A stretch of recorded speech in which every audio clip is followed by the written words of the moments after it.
Hello दोस्तों, आप लोग कैसे हैं? आशा करती हूँ आप लोग अच्छे होंगे, स्वस्थ होंगे, मस्त होंगे। आज एक सुंदर सा विवाह गीत लेके आई हूँ। पारंपरिक गीत है ये, बड़ा ही सुंदर है। आप लोग सुनिए, आनंद लीजिए और एक लाइक जरूर कर दीजिए करिए वीडियो सुन करके, कि आप लोग के एक लाइक से हमारा सबका मनोबल बढ़ता है। तो आप लोग सपोर्ट करिए और गीत सुनिए। हथवा माली हली सीता मसकी डालरिया, अरे फूलवा तोड़ा ना सीता जाई रे लाला नामा, अरे फूलवा तोड़ा ना सीता जाई रे लाला नामा। फूलवा जे तोड़ी सीता गजरा बनाऊली, अरे शिव जी के गाले पाही नाम रे लाला नामा, अरे शिव जी के गाले पाही नाम रे लाला नामा।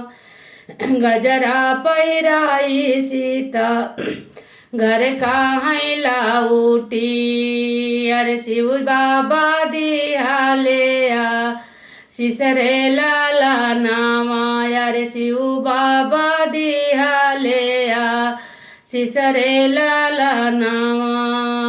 जौना मांगना तू मांगौ रे सीता, अरे ऊ है मांगना हमा देवरे लाला नामा। जौना मांगना तू मांगौ रे सीता, ऊ है मांगना हमा देवरे लाला नामा। नैहर में मांगै सीता 10-5 बीराना, बहिनी मांगाई 2-4 रे लाला नामा। बहिनी मांगाई 2-4 रे लाला नामा। ससुरा में मांगै सीता 2-4 देवरा, ननदी जे मांगैया केल रे लाला नामा। ननदी जे मांगैया केल रे लाला नामा।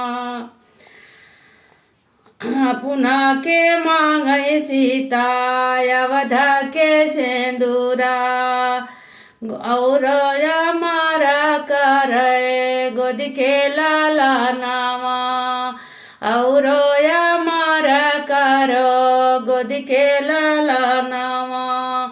हथवा में ले ली सीता बस के डेलरिया, फूलवा तोड़ा ना सीता जाई रे लाला नामा।